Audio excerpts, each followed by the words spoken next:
DC generator is a energy conversion device. Okay, DC generator, DC motor, these are all energy conversion device. Based on the working principle, we can say DC generator. Based on the working principle, we can say DC motor.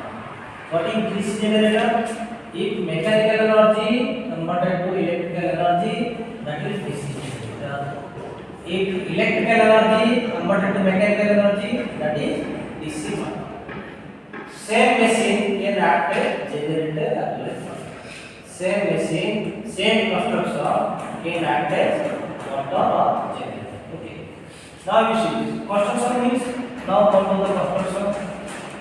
In this case you see, okay, this is the outer frame, outer perimeter. Outer perimeter what we can say yoke. Outer perimeter what we can say yoke. Yoke provide mechanical support to the entire machine. You provide mechanical support to the entire machine. You see, last force output, we can place like this. Okay. Through some bolt arrangement, etc., we can connect the both machines. These are having n number of turns. Okay, winding like this. If I am number of current going through that, we n number of turns. So, MF can produce. MF means we can find flux. So, this flux, okay, from north pole to south pole, we can find like this. And here armature is the rotating part of DC machine. Here armature is the rotating part of DC machine. Okay, and yoke is stationary. Yoke we can say that is stationary, which provide mechanical support to the entire machine. So armature now we can find cylindrical shape like this. Armature we can find cylindrical shape like this. Okay, and these are the slotted armature. Slot. We can find like this conductor. Okay, these are the slots. Okay, so these are so this is the conductor. This conductor must be properly insulated and put over the armature slot. Okay, this must be properly insulated and put over the armature slot. So while the armature is rotating, that means your coils or conductors are rotating along with the armature. Now another thing here you see is your commutator. Commutator. What is commutator?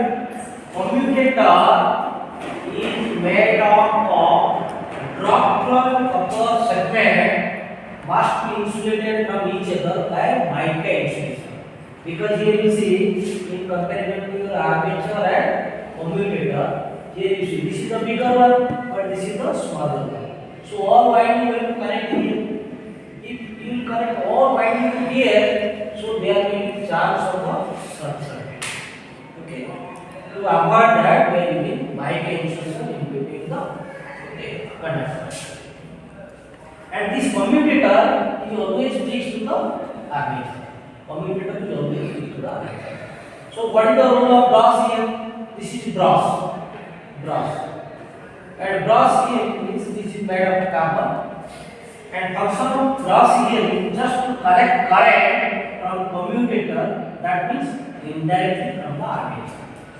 If you see this armature, this is rotating, okay, and commutator is fixed to the armature.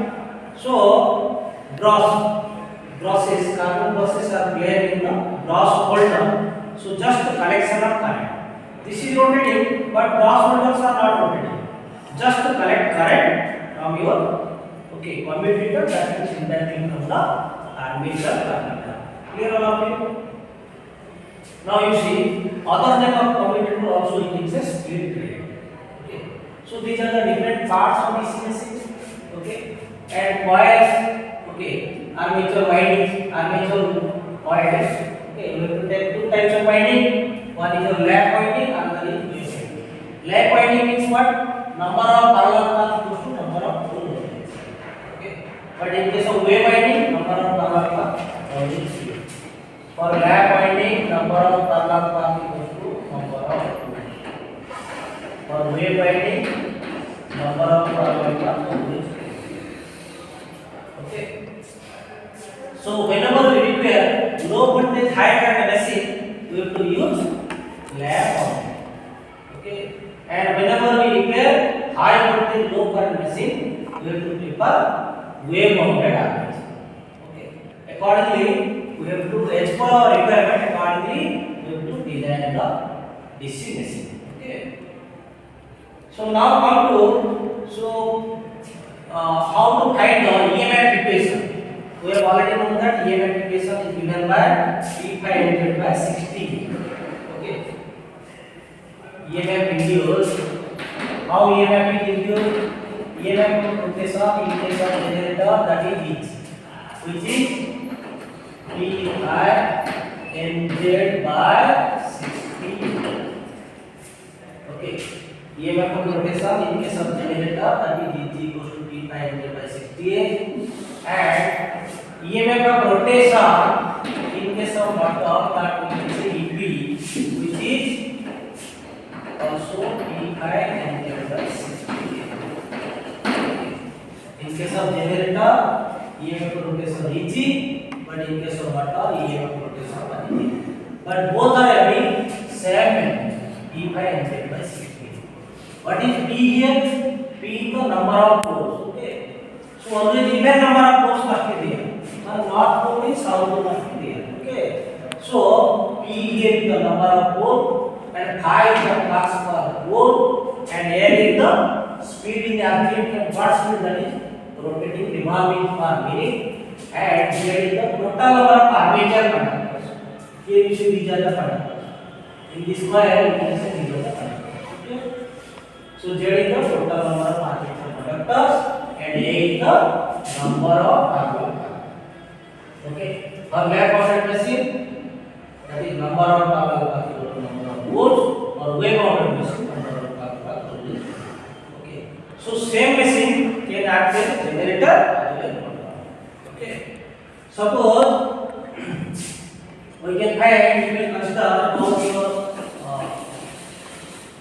suppose here you see this is your DC generator, equivalent circuit.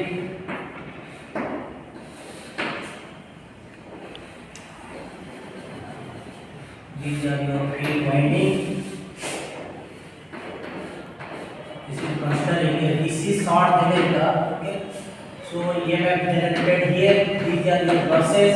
Once EMF generated, so current can flow, armature current, and this is your daily current or short current, and this is your